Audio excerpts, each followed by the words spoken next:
Hello everybody, SlimKirby here, and I'm going on a long journey of trying to complete every single Game Boy Advance game in North America. This is the story of the highs, the lows, and all the silly stuff in between for the Game Boy Advance completion experience. This is GB Ace. Game number 1, Super Mario Advance. Wow, Slim, picking the most obvious launch title for your first game? How original. In my defense though, for a challenge like this, you have to start on a good note to some degree, because we're definitely in for the long haul here. Besides, I love Mario games, and this was also my very first Game Boy Advance title as well, so it's only appropriate to start the series in the same way I began with the system. Don't worry though, after this game, we're going straight into random game draws from here on out. Super Mario Advance first released in Japan on March 21, 2001, as a launch title for the Game Boy Advance system, and then came out internationally for other regions the following June when the system released there. Now, the biggest thing to note for this game is the fact that despite its name, this is not a completely original Mario game.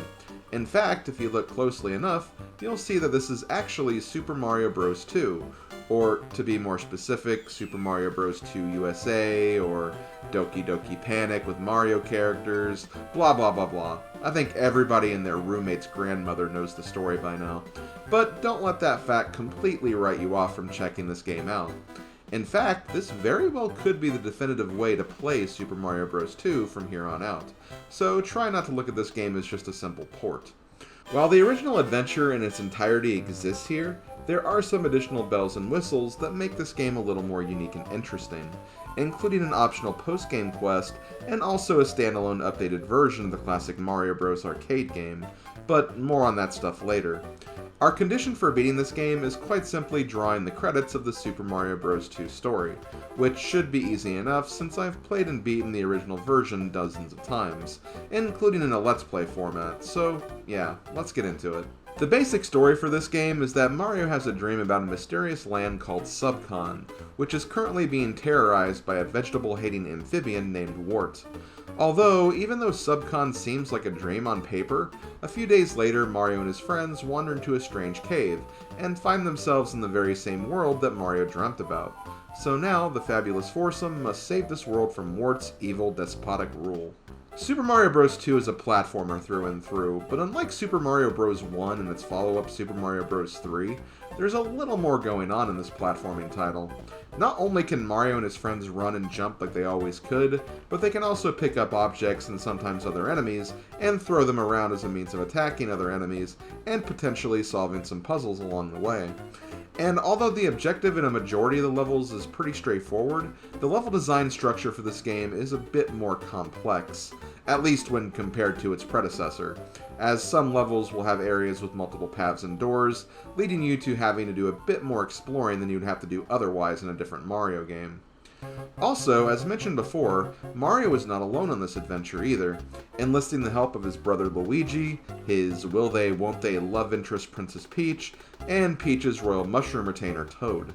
Each character actually controls quite a bit differently from each other, but I'd argue that the differences aren't so extreme that it changes the journey too much. Mario is his usual jack-of-all-trades and a master-of-none self, having perfectly average stats across the board. Luigi has a really high and floaty jump, but lower traction, meaning he slides around a lot and lacks in power a bit too, but his jump alone can reach higher areas that other characters can't, and potentially even skip some sections as well in the process. Peach also has a very floaty jump, practically allowing her to float for a second or two before falling, but she has a little more control than Luigi, and tends to get more horizontal distance than vertical distance. And finally, we have Toad, who can't jump very high at all, but moves very quickly, and has the highest power stat of all four characters, meaning he can lift and throw things faster than the other four. Each character has viability in some way, and I gotta say, this may be the most incredibly balanced cast in all of video games. And you're welcome, Kingo, for me pointing out that fact. For my adventure, I decided to have a little fun with this and make my character choice random for every single level, while still trying to evenly distribute the level clears across all four characters. There are 20 levels here, which means each character will get 5 levels to themselves. Also, since I'm planning to play every single level, any level skips and warps will not be taken, even if it theoretically would have cleared the game a lot quicker. That's just the way I like to play these older retro games, doing it all, and doing it all as fast as I can. Since this is a pretty familiar game for me, I'm not going to cover every single detail and aspect of this game in question, rather just give a brief synopsis of each world and the challenges you'll face as you go through it. In most cases though, each world has 3 levels, and each level ends with a standard boss fight. The first and second levels will usually feature an encounter with who I consider the absolute sweetheart of Subcon, Birdo, now complete with voice acting. And the level 3 boss being against a tougher, more complicated foe. Most of the levels will again be pretty straightforward, basically pushing you in one direction as you make your way to the end. Along the way, you may run into a scary mask and keykeeper named Phanto, where if you grab a key, usually required to access the next part of a level, the mask will chase you around trying to damage you. These sections can be a bit rough and kinda stressful, so try to keep your distance from him and be aware of his patterns. At the end of World 1, you'll run into Mauser, a rodent who will toss bombs at you, which can only simply mean toss his projectiles back at him and watch the fireworks fly. World 2 is a desert level and is about the same as World 1, just with harder and more complex enemies to get through. You also have to dig through sand, which can be a bit annoying if you aren't using Toad, since his high power stat will make this section a breeze. But otherwise, it's not too bad, just be patient.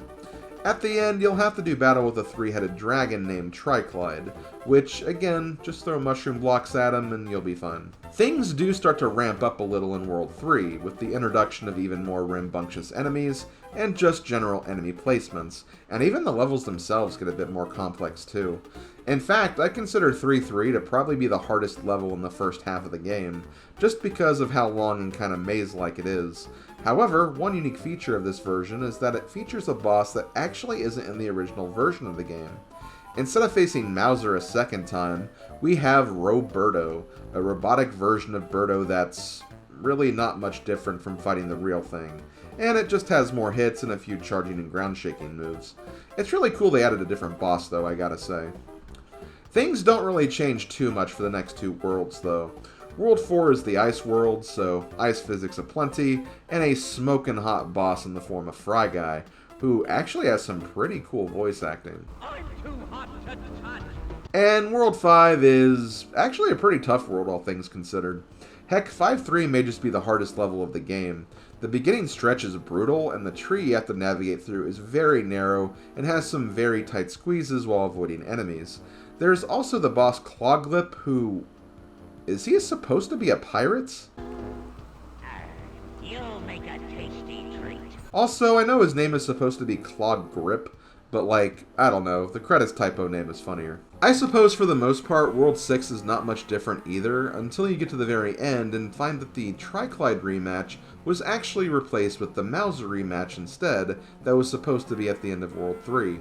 I mean, they're both pretty easy, so it's not a big deal either way. I guess they thought a mouse throwing bombs was a little more intimidating than the 3-headed dragon, somehow. And finally, we have World 7, which is only 2 levels, but are pretty intimidating levels, all things considered. The final level of the game, Wart's Castle, is a huge freaking maze of rooms, with alternate paths and lots of different obstacles. However, after persevering through all of that, taking down Birdo one last time, doing one last Phanto section, and even fighting the surprise mini-boss Hawkmouth before entering the final chamber, we come face to face with Wart. We then proceed to toss some vegetables into his mouth, make him so sick that he collapses off the screen, and then we finally save the dreamy world of Subcon of his evil wrongdoing, where we then find that apparently it was all a dream this whole time. And it probably didn't even happen in the first place. How wonderful. But yeah, game complete. That really wasn't so bad, but to be honest, I wasn't really expecting it to be. I've beaten this game so many times, and admittedly, Nintendo is definitely not as brutal as they used to be back in the old days, featuring many quality of life features that didn't exist in the original game that makes this a lot easier to get through. For one, losing all your lives just puts you back at the beginning of the level you lost them on, not forcing an entire world to be done over, or even worse, forcing you back to the beginning of the game. Also, an extra mushroom power-up was added to every single level as well, making your max number of hits 5 as opposed to 4. Also, they added a bunch of new heart power-ups you can find throughout your adventure, including during boss fights, so if you take damage, it's really not that hard to heal up either. You also can find a lot of big enemies which will release hearts if you simply throw them, and I find that extra lives are pretty plentiful as well, so this playthrough was honestly kind of a breeze for me. However, there are some optional things you can aim for in this game, and because I knew this was going to be an easy clear for me, I decided to tackle some of those challenges myself, just to make this run a little more interesting. For one addition of the version is the inclusion of 5 special coins in each level called Ace Coins, which are basically like the Dragon Coins in Super Mario World, or even the Star Coins in future New Super Mario Bros. Games. Now, you don't get any major rewards for doing this, just a slight change in the game's opening title screen, but still, it was a fun thing to aim for, and they really weren't that hard to find either. In fact, the most annoying coins to get were ones that were randomly placed in sections where you fall from the top of the room to the bottom and you have to pretty much guess where they'll be placed, something you definitely wouldn't know otherwise, and potentially forcing you to take a death or play the level over again to get them. And if you go the latter route, you have to wait until you beat the game to replay levels in the first place, so keep that in mind. Also, once you beat the game, you unlock a bit of a post-game quest of sorts, where you can search for hidden Yoshi eggs in every level of the game. Each level has 2 eggs to find, and you can only find them in the hidden subspace areas of the game, so there's a bit of trial and error involved with looking for them. And to make matters worse, if you take a death during this quest, you will actually lose any eggs you've collected so far in that level. So it's essentially a scavenger hunt, while also being a no-death challenge too. So brace yourself for that if you want to take on this test. However, I've done no-death runs in many more difficult games, so it honestly wasn't too bad for me. Once I finished all of that, I also did a round of the Mario Bros. Arcade game, an extra inclusion of every single Super Mario Advance game on the system, as well as Mario & Luigi Superstar Saga for some reason. I honestly really like this inclusion. I'm not a big fan of the classic Mario Bros. Arcade game, but thankfully this version is a lot smoother to play, and fixes a lot of the really nasty control quirks of the original, making this the ideal way to play this game without question. I didn't try to beat it or last through all of the arcade rounds though, as that's definitely a bit much and way above the scope of what I'm aiming for in this challenge. But I'll see how far I can make it in each Mario Advance installment, and see if I improve it all, just for fun. In this round, I made it to phase 57, and actually went for quite a while before I had my first death as well, so not bad considering I didn't practice it beforehand. But yeah, that's Super Mario Advance, and I think it holds up pretty well. It's a more accessible version of a retro NES game, and I'm always about that, because many retro NES games frustrate me to no end. However, Mario 2 was always a game that sat well with me, and I think it was a good choice to remaster for this system. It's not too long, and some of the new features may make the game feel a bit too easy, but I still think it contains the aura of what makes this game a solid title. Plus, the Ace Coins and Yoshi Eggs do offer a bit of an extra challenge, if you're into that, giving some extra playability as well. For this series, I'm going to be giving each game 2 different rankings out of 5. A ranking on how challenging the game was to complete, as well as a ranking on enjoyability, basically how much fun I had playing the game. For challenge and or difficulty, I debated between giving this a 1.5 or a 2, because even though I'm experienced with the game, I know platformers are not everyone's cup of tea, and there can be some difficult sections throughout the game. With the added challenge of getting the Yoshi eggs and not dying in the levels in the process, I ultimately landed on a 2, but 1.5 seems accurate if you aren't going for that stipulation. Also, one thing I did notice throughout the game, which could give people some problems, is the screen crunch. Basically, only showing so much of the game screen in certain spots, which could be problematic if you can't see what you're jumping to, or have very little time to react to an enemy that just pops on screen. The most annoying instance of this for me was when I was getting the Yoshi eggs. An egg dropped off screen, but I knew there was a platform there, so I went after it, just to have the game think I went into a death pit instead. And this was very late in the level too, which means I was not very happy. Now I'm worried that this is not going to show. Okay, no it is. What?! Choose a player. For enjoyability, I'm going with a 4.5. It's not quite a perfect game, but I had a lot of fun playing this, and I think this was a fantastic game to start with for this series. And I look forward to playing the other Super Mario Advance titles for this challenge as well. You know, assuming they get drawn when there are over 900 other games to choose from. Ugh, dear lord, what have I gotten myself into? Anyway, here's a sneak peek of the next game we'll be playing for this challenge.